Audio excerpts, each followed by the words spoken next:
Are you looking for a simple, straightforward way to get some English credit? If so, you gotta check out the Principles of English Composition DSST. I took this exam yesterday at the time of recording, passed with a 442, and I only studied for about a week.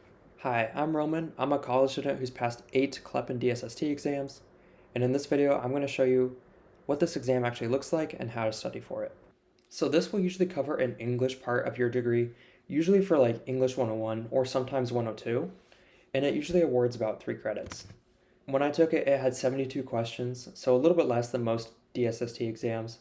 It was 2 hours long, and it was only multiple choice, which I thought was really nice. Only 4 choices per question, sometimes even 3. What did trip me up a little bit was that it had like a mix of just regular questions, and then these other questions that had these like excerpts from like essays and articles and books that you had to read, and like those just took a lot longer, and I just was not expecting that. So be prepared for that. Okay, so these are my top 3 rankings of what you should study. So the first thing I would focus on is just learning what makes a good essay. So you should really focus on learning what are the different types of essays and writings, like narrative writing, persuasive or argumentative writing, informative writing. And you want to know what everything in the essay does. So you want to know what's the intro, the thesis, the body paragraphs, the conclusion. You want to know things like transitional sentences and where do those go. Next up, we've got formatting. So there's MLA, APA, and Chicago formatting that you should know.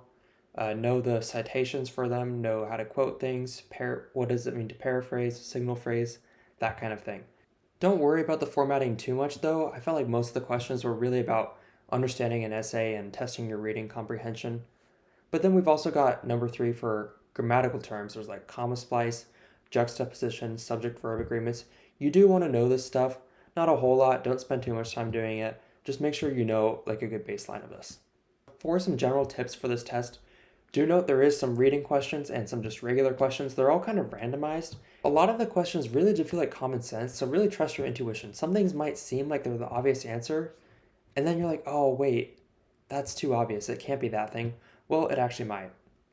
Since a lot of the questions are just reading, sometimes it's better just to flag it and plan to read it later and get through some other regular questions first. So I definitely recommend flagging as much reading questions as you need to. Okay, and then how did I study? So I studied using petersons.com. I just watched their videos. I also used a lot of freeclepprep.com. I used the readings for that, and I did a practice test through that as well. If you are into using AI, make sure you check out Google Gemini. It's got a really good quiz feature, and I really feel like that helped me prepare. The last thing that really helped me, obviously, was just Googling stuff. Whenever I just hear a term somewhere and I just don't know what it means, just look it up. That seems to really help me. Okay, so that was the overview of the Principles of Advanced English Composition DSST exam. If you want to see any more reviews on any CLEP or DSST exams, feel free to let me know. I'll make sure to upload some more. And yeah, thank you guys for watching, and I'll see you in the next one.